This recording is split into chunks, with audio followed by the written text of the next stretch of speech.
ఓం నమో శ్రీ లక్ష్మీ వెంకటేశ్వరాయ శ్రీ మహాగణాధిపతి నమః.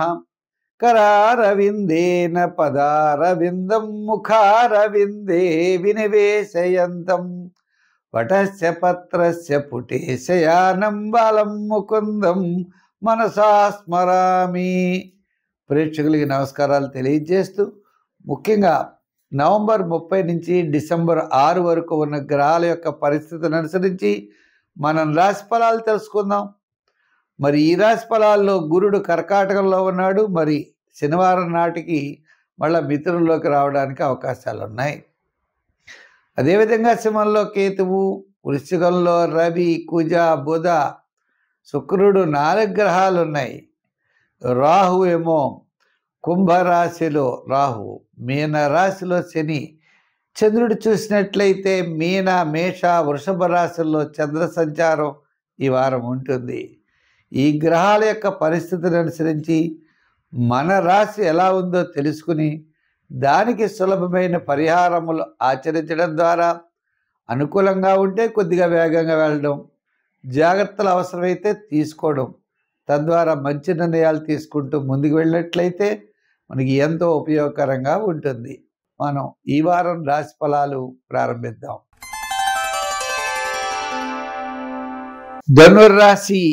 ఈ ధనుర్రాశి వారికి చంద్రుడు చతుర్థ, పంచమ, షష్ఠ స్థానాల్లో సంచారం. అంటే వారపు మధ్యలో మాత్రం అనుకూలంగా ఉంటుంది. వారాంతం కొన్ని రకాల అనుకూలంగా ఉండే అవకాశాలు ఉన్నాయి. ఏదైనా వార ప్రారంభం వివాదాలు ఉంటాయి. వివాదాలకు దూరంగా ఉండండి. వారం మధ్యలో కార్యజయం, ధనలాభం. వారాంతం విందులు వినోదాల్లో పాల్గొనే అవకాశం ఉన్నది. అంటే చంద్రుడి యొక్క బలం చాలా సంపూర్ణంగా ఉన్నది. అలాగే వేళకి భోజనము, ఇవన్నీ శుక్రగ్రహానుకూలత కూడా ఉన్నది. మిగిలిన గ్రహాల్లో రవి, కుజ, బుధులు అనుకూలంగా లేరు. మీ క్యాలిక్యులేషన్స్ కరెక్ట్గా ఉండవు. ఎక్కువ శ్రమ పడవలసిన పరిస్థితులు వస్తాయి. తండ్రితో అస్తమాన విభేదాలు ఉంటాయి. ఇలా బంధువులతో గొడవలు. ఎందుకంత మరి శని కూడా అనుకూలంగా లేడు. అర్ధాష్టమ శని, శని ప్రభావం అనుకూలంగా లేదు. గురుడు అష్టమంలో గురుడు. ఇలా గ్రహముల యొక్క ప్రధానమైన గ్రహములు వివాదాలతో ఉన్నారు. ఒక్క శని ఒకడు మాత్రం తృతీయ స్థానంలో ఉన్నది. శని కూడా తృతీయం కాదు, చతుర్థ స్థానం. అర్ధాష్టమ శని ప్రభావం ఉన్నది.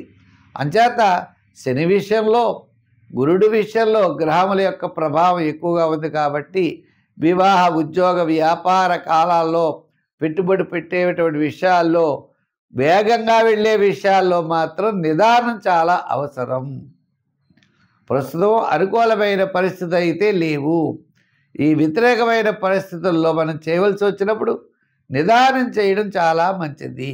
అంటే లాస్ అవ్వకుండా నిదానంగా ఉండాలి, జాగ్రత్తలు తీసుకోవాలి. అంటే ఏరే ఇబ్బందులు రావు. ఫాస్ట్గా వెళ్ళిపోయి ఫాస్ట్గా పెట్టుబడులు పెట్టేయడం, లేకపోతే మనకేమో అది తగులుతాడు, అది చేయండి ఇచ్చేయండి అంటాడు, ఇరుక్కుపోతాం. అటువంటి పనులు మాత్రం ఈ రాశి వారు ప్రస్తుతం చేయడానికి లేదు.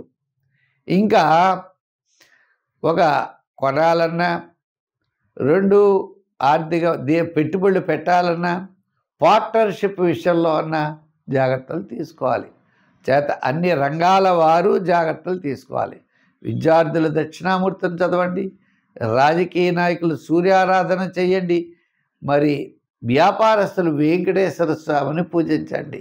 ఈ విధంగా వారి ఆరాధనలు చేస్తూ నవగ్రహారాధన చాలా విశేషమైన ఫలితం ఉంటుంది. మరి ఈ రాశి వారికి సంఖ్యల్లో 3, రంగుల్లో ఎరుపు, ఆరాధనలో నవగ్రహారాధన విశేషమైన ఫలితం ఇస్తుంది.